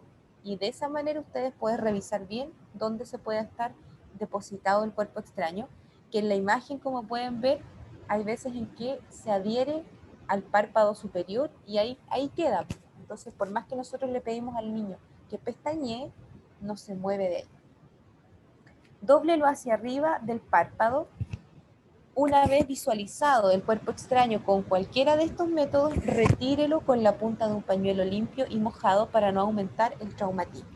O sea, ¿podemos introducir otro objeto extraño al globo ocular? Sí, siempre y cuando esté humedecido.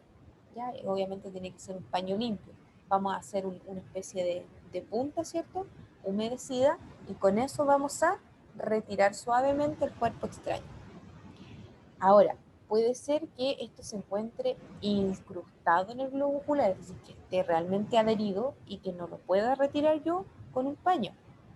En ese caso, no debe extraerlo. En ese caso, no insistan en sacarlo a la fuerza. ¿Por qué? Porque puede producir un vaciamiento del contenido del ojo y una eventual pérdida. O sea, lo primero, intentar con las lágrimas. Si no se pudo, buscarlo hasta encontrarlo. Una vez que lo encuentren, tratar de retirarlo con un paño húmedo, con una punta húmeda. Si no pueden, porque está incrustado, no insistan, porque pueden generar otro tipo de lesión. Y en estas circunstancias lo que hay que hacer es cubrir el ojito, protegerlo, como se ve en la imagen, y trasladarlo inmediatamente a un centro asistencial para que pueda ser abordado ya por el especialista y ver de qué manera se puede retirar. Profesora, surgen Sí. algunas dudas acá en el chat. Ya. Claudia Jara consulta, igual se puso un cotonito, al parecer, y después Milena García dice, se tapa con gasa, ¿cierto? Ya. En relación a la primera pregunta, sí, si tienen cotonitos, mejor todavía. Esta es lo de los fósforos que yo les digo envuelto en algodón es como más artesanal. Si tienen un cotonito, perfecto. Ahora, con el mismo cotonito también podrían incluso introducirlo, humedecerlo, introducirlo y tratar de retirar el cuerpo extraño. Porque yo les menciono un pañito con forma de punta, porque la punta va a ser más fácil para poder removerlo. El cotonito es redondo, entonces de repente puede costar un poco más, pero también lo pueden intentar. Lo importante, chicas, aquí es, encontrar el cuerpo extraño, y lo otro es que si está muy adherido, no insistan, ¿ya? Porque también he visto que insisten y muchas veces han generado lesiones en el globo ocular, y esas lesiones también son de carácter grave, complicadas, pueden ustedes mismos generar una infección. Entonces, no insistir, cubrirlo con una gasa, como dicen por ahí, o con un apósito pequeño inmediatamente y trasladarlo al centro asistencial. Ahora, los botiquines vienen parches oculares también, que son justamente se utilizan para este tipo de lesiones o complicaciones. Si no hay parche ocular, con una gasa y un poco de tela. Lo importante es que el ojo quede protegido y quede cerrado para llegar al centro asistencial. Profesora, antes de que termine, agregar un comentario que hace acá Valentina Coronado. Y dice, una vez llegué al jardín y me empezó a molestar mucho el ojo y las tías no me veían nada. Al final tenía una cosita muy chiquitita de rímel en el párpado por dentro y no salía con nada. Tuve que meter mi dedo, pero era muy molesto. Creí que iba a quedar ciega. Claro, ahí lamentablemente tuvo que asistirse sola a su compañera y eso no corresponde. Alguien tiene que hacerlo porque piensen que en primer lugar es un cuerpo extraño muy pequeñito que necesita una buena visibilidad y en segundo lugar no es fácil meterse los dedos solos, ¿cierto?, en el ojo y tratar de retirar un objeto que apenas se ve. Por lo tanto, ahí lamentablemente su compañera se tuvo que asistir sola, pero no es lo ideal. Podría perfectamente haberse lesionado incluso tratando de sacar esa pestañita.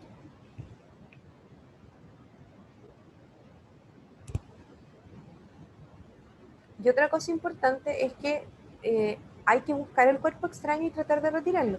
¿Por qué? Porque muchas veces también ocurre que hay algo dentro del ojo y las tías dicen ya, lo cubren, ni siquiera lo buscan, lo cubren y envían al niño a la ambulancia, cuando perfectamente se podría retirar en el lugar donde están. O sea, los primeros auxilios en ese momento no se aplican. ¿Cuándo dejamos de insistir? Cuando el cuerpo extraño se encuentra incrustado en el ojo. Ahí recién uno dice, bueno, ya hay que trasladarlo para que lo vea el especialista y vean de qué manera lo retiran. Pero tengo que aplicar los primeros auxilios, tengo que buscarlo y tratar de retirarlo. Profesora, por acá preguntan también, María Reyes dice, algunas personas tienden a soplar el ojo para tratar de sacar la molestia. ¿Eso produce algún daño?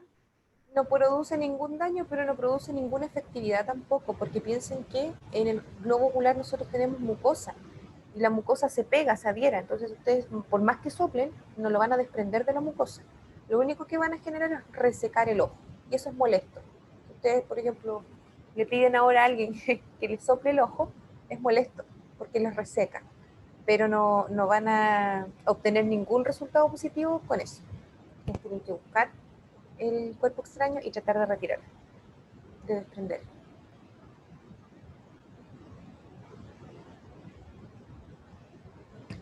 Ahora, ¿qué pasa cuando los cuerpos extraños se quedan en los oídos?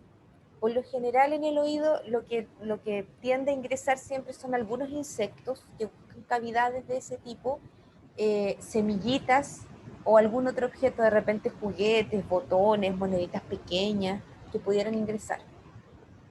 En el caso de ser un insecto que uno podría eventualmente creer que es un insecto por el ruido que se genera, por el sonido que hay, si se encuentra el insecto vivo, lo que hay que hacer, chicos, es llevar al niño a una pieza oscura, apagar las luces de un lugar e ingresarlo a una pieza oscura y con una linterna encenderla frente al pabellón del oído e introducir la luz. ¿Por qué? Porque en este caso el insecto va a tender siempre a avanzar donde hay luz. Entonces se va a encontrar primero en un lugar oscuro, oscuro, oscuro, y ustedes le van a encender una luz con la linterna y lo primero que va a hacer es salir, en el caso de que esté vivo. Ya una manera muy práctica, fácil y real de movilizar el insecto. Realmente ellos se van a la luz rápidamente. Si esto no diera resultado, hay que poner 5 o 6 gotitas de aceite o vaselina líquida que ustedes van a tener en su botiquín para que el insecto se ahogue y salga flotando al exterior, ¿ya?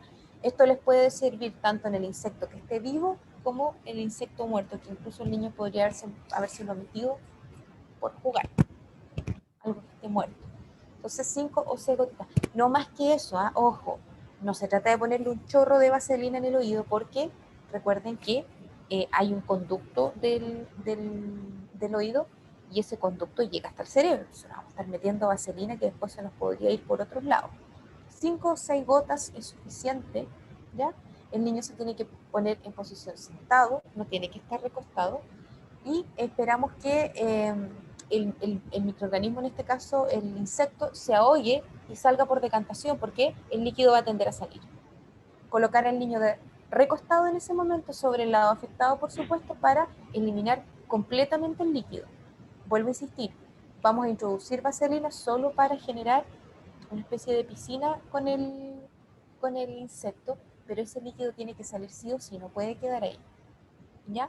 Y otra opción una opción es ponerlo acostadito de lado, ¿cierto? Para que caiga por decantación el líquido junto con el insecto. Y otra opción es golpear el lado opuesto para que salga quizás con un poco de presión. Y de esa manera van a lograr sacar el insecto. Ahora, lo de la luz, yo les digo, chicos, que funciona súper bien. Eso de meterlos a una pieza oscura y encenderles una linterna directo en el pabellón auricular, el insecto inmediatamente avanza a la luz.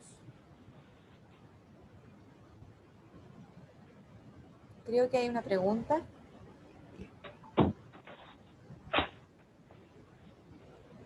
Ah, ya. ¿Qué pasa en el caso de que ingresara agua al oído? Le pregunto porque a mí me hacen saltar con la cabeza de lado. En el caso de el agua no se considera cuerpo extraño, ya, por lo tanto ahí no entraría dentro de los primeros auxilios de los que estamos hablando. Ahí en el caso del agua lo único que hay que hacer es ponerse de lado, así como está en la imagen, al niño, dejarlo un buen rato de lado y el agua tiene que caer por decantación, por gravedad tiene que volver a salir.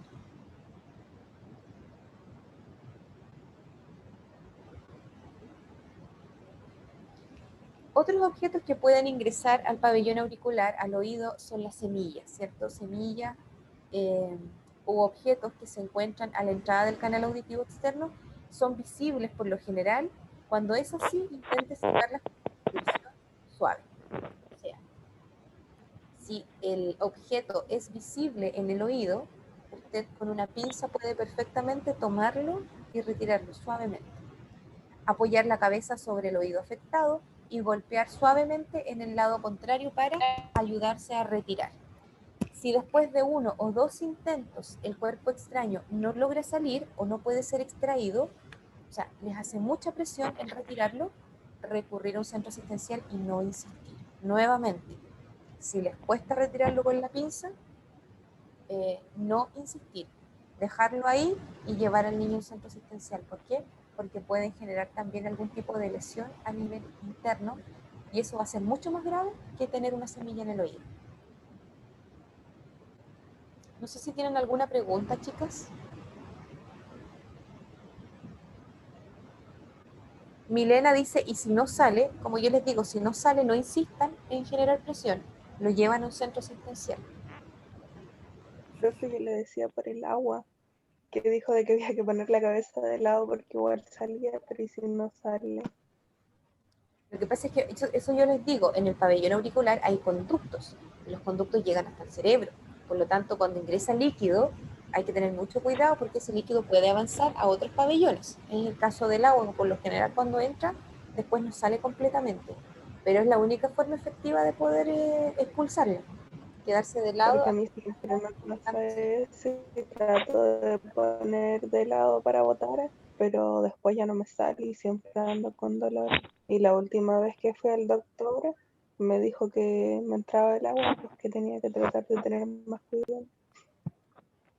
Claro, es complicado el ingreso de cualquier sustancia en el oído, por eso yo insisto en que la vaselina son de 4 a 5 gotitas y nada más, ¿ya? Y después de eso el niño tiene que quedar de lado, de costado para poder eliminarlo, porque podrían generar un efecto aún peor como es una infección ótica. Y finalmente tenemos los cuerpos extraños que pueden ingresar en la nariz.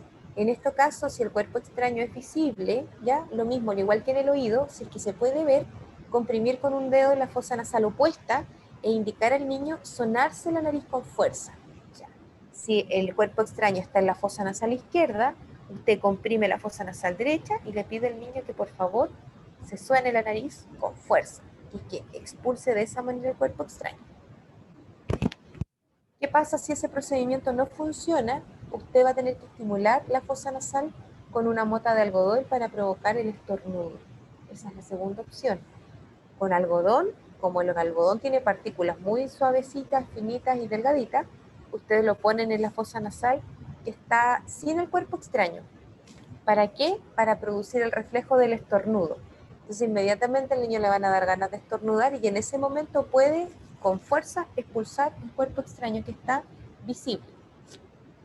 Y si ya con esta segunda opción tampoco lo logra expulsar, no intente extraerlo. Ya en el caso de la nariz, no lo vamos a hacer igual que en el oído. No hay que tomarle una pinza y retirarlo, sino que hay que llevarlo a un centro asistencial. ¿Por qué?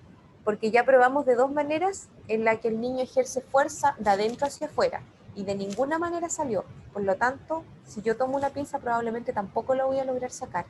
Y lo mismo, si insisto, puedo generar daño, una lesión, puedo provocar una hemorragia nasal, etc. Entonces, si con estas dos técnicas no funcionan, tienen que trasladarlo inmediatamente al centro asistencial. Ahora, si bien los cuerpos extraños son bastante habituales en los niños, no son complicaciones severas, ¿ya? No son accidentes graves, son tratables, el niño puede esperar. En el caso de la obstrucción en la nariz, todavía tiene una fosa nasal que está funcionando, está permeable, puede respirar por la boca, por lo tanto no hay riesgo vital. En el caso del oído lo mismo, el cuerpo extraño se encuentra ahí, si está atorado no va a seguir avanzando más hacia adentro. Y en el caso del globo ocular lo mismo, si el cuerpo extraño está depositado ahí, tenemos que proteger ese ojito para que no tenga más lesión y llevarlo a un centro asistencial, pero también puede esperar. O sea, en ninguna de los tres casos es de riesgo vital. Y eso también es súper importante porque a ustedes les da tiempo para poder actuar.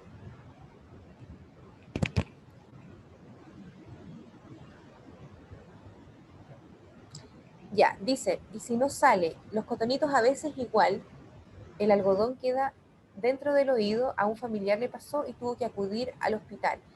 Sí, lo de los cotonitos, ahora que lo mencionan, chicos, es súper, está contraindicado el uso de cotonitos para la limpieza de los oídos. Uno puede limpiarse, pero por la parte más superficial posible del oído. Lo que pasa es que tenemos un mal concepto de la cera que nosotros producimos a nivel óptico. La cera, que es ese cerumen que a nosotros tanto nos molesta, que no nos gusta, es importante que esté presente en los oídos porque nos protege, ¿ya? Es una barrera de protección que tenemos. De hecho, nos protege justamente de cualquier cuerpo extraño que pueda ingresar.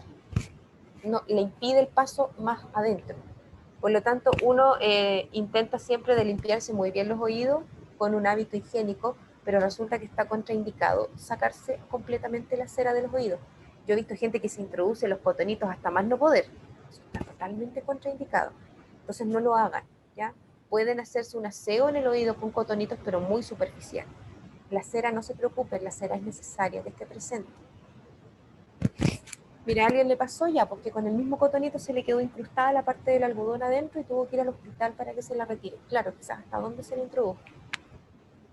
Profesora, le leo la otra pregunta de Catalina. Cristiane. Dice, profe, hay unos inhaladores que son para producir estornudos. ¿Esos se pueden usar? Es parecido al agua con sal. Yo lo uso cuando me congestiono por la alergia. El inhalador se aplica en la nariz.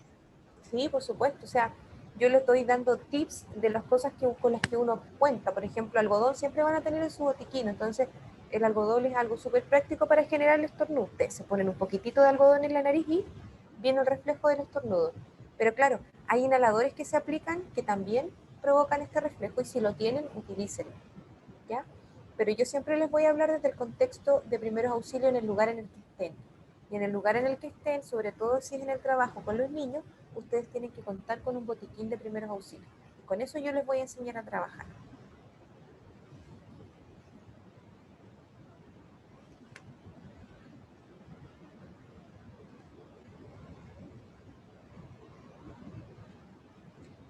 Bien, y finalmente tenemos también la posibilidad de que el cuerpo extraño se vaya a la vía respiratoria. O sea, que el niño se introduzca algo a la boca y que se atore, se atasque en la vía respiratoria. Se reconoce principalmente, ustedes se van a dar cuenta inmediatamente porque el niño no puede hablar, no puede toser y no va a poder respirar, va a estar ahogado, así, ¿cierto? Porque va a estar obstruyendo la vía respiratoria. Esta emergencia es la más grave de todas. Esta sí es una emergencia vital, a diferencia de los cuerpos extraños en las otras cavidades. Cuando es en la vía respiratoria es una emergencia vital, por lo cual usted debe inmediatamente proporcionar la ayuda. ¿Cuál es la ayuda de primeros auxilios que tienen que ser aquí? aplicar el talón de la mano entre los omóplatos, atrás en la espalda, y dar 4 golpes violentos, ¿ya? Esa es una buena técnica para eliminar el cuerpo extraño que se encuentra en la vía aérea. Ahí podemos ver en la imagen, miren, la primera persona que se ve, esta niña, ¿cierto?, con este signo claro de obstrucción de la vía aérea, que es una cara muy desesperada, un aleteo de manos por lo general, porque no pueden gritar, no pueden hablar, no pueden respirar. Entonces la sensación es totalmente desesperante. Entonces esta imagen de la persona con una cara súper desesperada y el aleteo de las manos. ¿Qué es lo que tienen que hacer ustedes? Puede ser la primera opción que yo les digo, poner el niño por delante y dar 4 palmadas fuertes. ¿Dónde? Entre medio de las escápulas. Antiguamente se llamaban omóplatos, pero entre medio de las escápulas en la espalda, y los golpecitos los van a dar con el talón de la mano, ¿ya? Fuerte, 4 golpes fuertes. No importa que le quede un moretón al niño, no importa que le hagan doler la espalda. En ese momento la emergencia vital es la obstrucción de la vía aérea. Entonces yo necesito sacar ese cuerpo extraño de ahí, porque prefiero que el niño quede con moretones en la espalda, que le duela, pero que viva. ¿Ya? O sea, claramente mi prioridad aquí es salvarle la vida. Si no saco ese cuerpo extraño de ahí, el niño va a entrar en un paro respiratorio. Y la otra opción es la maniobra de Heimlich, que esta la vamos a ver, nosotros la vamos a hacer cuando tengamos nuestro práctico en terreno. Vamos a aplicar la maniobra de Heimlich entre nosotros mismos, porque también es una manera efectiva si es que no funcionan los golpes en la espalda. ¿Cómo se aplica? Como ustedes pueden ver en la imagen, en los niños, uno se posiciona detrás de ellos, abrazándolos por la espalda, colocando uno de los puños de ustedes entre el ombligo y el proceso sifoideo. A ver, ¿cómo decirlo en palabras sencillas para que lo logren imaginar? Porque después en el práctico lo vamos a ver de manera muy técnica, pero es como cuando uno dice en la boca del estómago, ¿cierto? Ahí se ubica el puño de la mano, que es así, la mano cerrada en puño, se ubica ahí en el niño, y con la otra mano usted toma el puño de esta manera. No sé si pueden ver en la imagen que estoy mostrando. No, está un poco arriba la cámara. Ya, ahí. Sí, ahí sí. Ya, entonces con esta mano yo hago mi mano en puño, la pongo en la boca del estómago del niño y con la otra mano ejerzo presión, la envuelvo y ejerzo presión. ¿Por qué? Porque aquí lo que tengo que hacer es, en lo posible, tratar de empujar hacia adentro y hacia arriba, de manera rápida y profunda, hacia adentro y hacia arriba. De esa manera se va a generar un reflejo de fuerza en el niño para querer expulsar lo que tiene en la vía aérea, lo que lo está atorando. Es la maniobra avanzada, la más efectiva. Yo diría incluso que es más efectiva que los golpes en la espalda, ¿ya? Porque genera, como yo les digo, el reflejo de querer como vomitar. Y esa fuerza viene del niño. Y ustedes también están aplicando una fuerza externa que va a ayudar a expulsar el cuerpo extraño que se encuentre en la vía respiratoria. Preguntas. Acá por lo menos en mi casa es costumbre de hacer la última maniobra que mostró recién. ¿Ya? Porque mi sobrina se echa mucha comida a la boca y después como que se atora. Oh. Ya. Y mi mamá ha hecho esa maniobra con ella. ¿Y sale o no sale la comida? Sí, sí sale. Sale, ¿cierto? Por eso yo Sí, les sale. digo, la maniobra de Heimlich es muy, muy efectiva. Yo diría más que la de los golpecitos en la espalda. Pero ambas están autorizadas y ambas han sido evidenciadas de que funcionan, ¿ya? ¿Qué parte es el sifoide? El proceso sifoideo, chicos, es la última parte del esternón. Se llama así, proceso sifoideo. Pero por eso les digo, cuando nosotros veamos la parte práctica, cuando hagamos los talleres prácticos, lo vamos a hacer entre nosotros y ustedes les va a quedar súper clarito dónde tienen que posicionar sus manos. Porque en este momento, de forma virtual, es un poco difícil poder explicárselo, pero en palabras como más populares yo les digo que es en la boca del estómago, ¿ya? Porque es como que uno entiende al tiro la boca del estómago, uno cacha al tiro dónde es. pero lo vamos a ver en la parte práctica en detalle y con los nombres técnicos que corresponden. Como dice su compañera, realmente es efectivo la maniobra de Heimlich, tanto en los niños como en los adultos. Profesora. Por hoy día, chicos, vamos a quedar hasta acá porque vamos a ver más en detalle esta maniobra, porque se va modificando, no es la misma para un bebé, para un niño y para una persona adulta. Ya hay ciertas diferencias que ustedes tienen que manejar. ¿Alguien quería hacer una pregunta? Profesora, por acá, Catalina, solamente agregar unos comentarios que hizo Milena García, que dice, cuando alguien se atora, siempre otra persona tiende a decirte que levante los brazos y te pegan golpes en la espalda. Después dice María Catriquil, dice, mi sobrino de 9 meses se acaba de atorar y mi papá accedió a apretar suavemente en el estómago y levantó sus bracitos. Al hacer fuerza en su estómago, él botó la comida. Y bueno, después Camila Ramos pregunta algo, pero usted ya lo respondió en qué parte estaba el CIFOI. Sí, en los niños de 9 meses lo vamos a ver mañana, ¿ya? Ahí vamos a ver bien cómo se hace la técnica de la maniobra de Heimlich en los niños menores de 1 año en realidad, porque cambia, no es la misma que en un niño mayor de 1 año, se va modificando. De todas maneras, el ejercer presión en la guatita siempre es efectivo para expulsar cuerpos extraños que estén en la vía aérea, y en el caso de los adultos se realiza de la misma manera, incluso en personas que son un poquitito más gordas, las cuales no alcanzamos a abrazar. Existe otra técnica donde también podemos nosotros expulsar el objeto, el cuerpo extraño de la vía respiratoria. La vamos a ver en detalle mañana, vamos a continuar con esto, ¿ya? Me gustaría también, chicos, que si es que quedaron con alguna duda, o surgen dudas durante el día de lo que hemos visto, mañana me las hagan saber al principio de la clase, ¿les parece?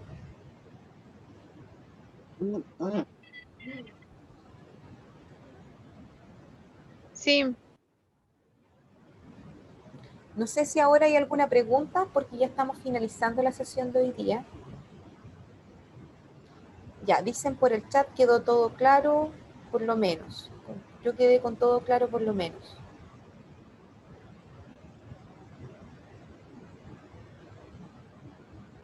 Bien, veo que no hay más preguntas, ni desde el chat ni desde el audio. Se entendió, dicen desde ahí.